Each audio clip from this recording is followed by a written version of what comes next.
So today's question is, my boyfriend and I have been having an argument. How can you lose body fat while consuming as many carbs as you need per day and not allowing your body to use fat as an energy source? He's a biology major, so he thinks he's all that. He's also said that he knows eating high carb, low fat will not add any more fat to what's already there, but how is it burned in the process? It makes you seem more like you'll be sustaining your weight instead of losing fat. Could you make a video? Thanks. Good question. Because a lot of people say, carbs make you fat. But the truth is, so what we got to understand now, let's say we have I'm going to get some smoothie, bananas, sugar, breakfast, lunch, dinner, lean, all year long, rest of my life, just how it is.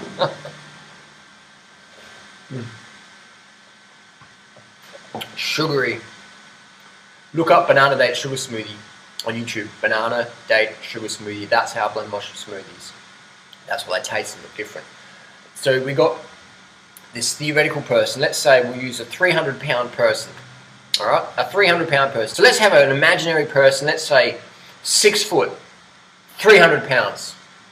I'm 6 foot, 140. Let's say we've got this person, 300 pounds. How are they going to get to 300 pounds? They need to have animal products in their diet. Why? Because animal products promote the insulin growth factor, which creates the big, enormous humans, like the sumo wrestlers. A sumo wrestler eats rice, but a sumo wrestler who just lives on rice will soon become sucked right down and become a karate expert. If you're a vegan in the sumo camp, they kick you out because you cannot be sumo wrestler size unless you eat meat and dairy and all that stuff. You need to eat the meat. The meat inspires the blowout. So a 300-pound person must consume animal products. You can't be 300 pounds and vegan. Doesn't fucking happen. You can be vegetarian. Vegetarians eat chicken, fish, meat, eggs and dairy. Vegans eat no animal products. So we have the 300-pound person, we put them on a vegan diet. Let's say it's a junk food vegan diet. Their weight's going to drop down because they don't have the animal hormones anymore that create the extra gain. They don't have the endotoxins from the animal, all the bacteria and stuff that create inflammation. So that person's going to drop down, even on a vegan junk food diet, they're going to drop down from 300 down to 200. If they want to get super lean, super fit, super healthy, then they have to go one step further and go to Whole Foods, clean, lean, low fat, low protein, low salt vegan diet. If they want to get down and suck it right down and get trim and lean, then they're going to eat clean. That's how it is, without drugs, without fasting and fucking intermittent fasting, all that nonsense. Just eating healthy. You don't need to eat less when you're eating right. Just eat right. So, we have our 300-pound person. They're going to drop down to 140, 150 pounds, regardless of their fucking body type or bone structure or whatever. 6 foot person is going to drop down to 140, 150 pounds, guaranteed. Guaranteed. Now, they can be a fit 140, 150 pounds, or they can be a weak, frail 140, 150. So it depends on the person's lifestyle. You need to do sport if you want to be fit and strong and have energy. That's just how it is. So will this person need to starve themselves? No fucking way. Ever.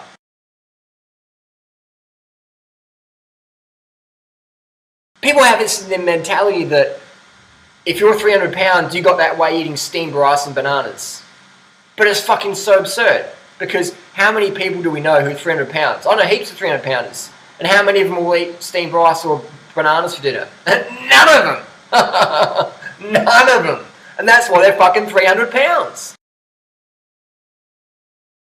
But then you'll get someone saying, "Harley, well, I'm 20 pounds over my ideal weight. How come it's not working?" So, well, someone's still a noob or whatever. You know, people, like, they go to the gym and expect to lift as heavy weights as everyone else has been training for 10 years. Doesn't fucking happen. So, people have to have the patience on the path to get the results. You can't build an organic fruit farm like that because you're dedicated. I've got dedication. I want it now. Where's the mangoes? Where's the bananas? Where's the pineapples? It takes time. Doesn't matter how much money you got or how much focus and dedication you got. It's gonna take time, on the right path, in the right soil, in the right environment, in the right climate, with the right people, the right water. Does that make sense? You have an organic farm here. Your body is like an organic fruit orchard. You need to nurture it, mold it, and do it.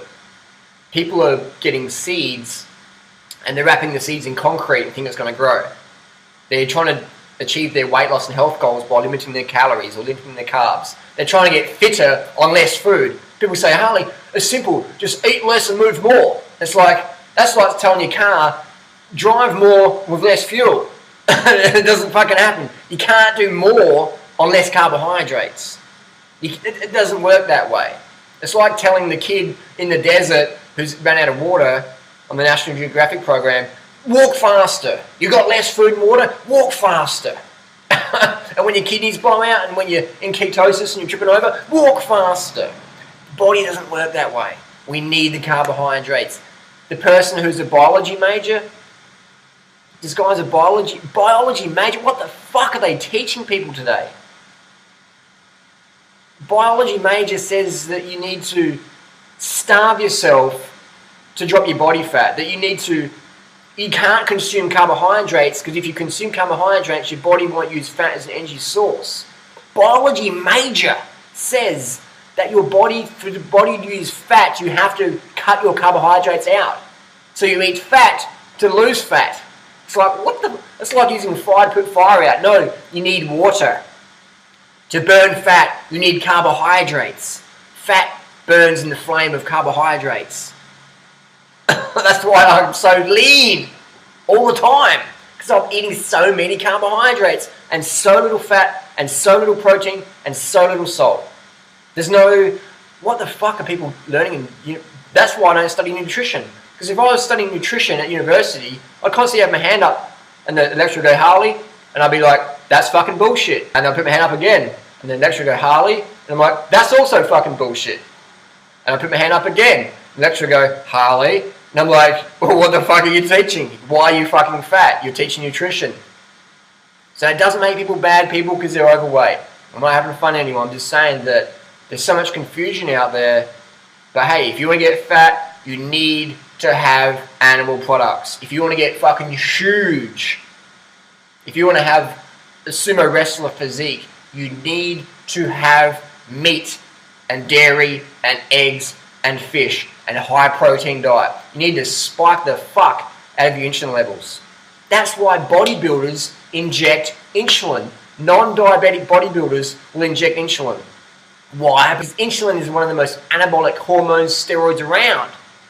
So if you want to have big legs and a big thighs and a big ass and a big gut, get your insulin levels fucking jacked and keep them up there. High fat, high protein will do that. Animal protein is the best way. That just fucking jacks that IGF-1 insulin growth factor through the fucking roof. And that's big. That's why you can pick out people and I can tell them what they're eating or what sort of diets they eat. 100%. 100%. So does that make sense? So 300-pound person, they're going to get off the animal products, they're going to drop all the endotoxin inflammation, they're going to get low salt, they're going to drop all that salt retention off, they're going to get on the vegan program, so the insulin level is going to drop down, they're going to drop down all the excess mass that's going to slough off their body. They don't have to restrict their calories, they don't have to restrict their carbs, ever. To do so means you're going to be binging on the shit that got you fucking fat, sick, and dumb in the first place. Well, that guy, Fat, Sick, Nearly Dead, the guy who made the documentary, he's almost fat, sick, nearly dead again because he tried to do a juice fast to lose all the weight, but that's like using a credit card to get yourself out of fucking debt. Totally insane.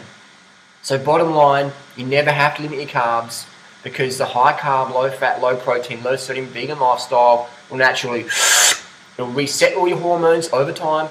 It'll just rebalance everything and you'll be like a fucking, look like the HIV victim Durianrider. Get sucked down, look like the smack addict Freelee. You'll get sucked in. Hey, watch it. You'll just get sucked right in, man. That's just how it is. Get sucked up. High carb, low fat, low protein, low sodium for the win. If you're sprinkling a lot of fucking salt in your food and you're sitting on your ass thinking you're going to get slim, you'll get slim, but you'll be puffy from all the salt retention. If you're eating a lot of salt, you better be pushing that shit out. via running or cycling or something like that. So that's the bottom line. Carbs for the win.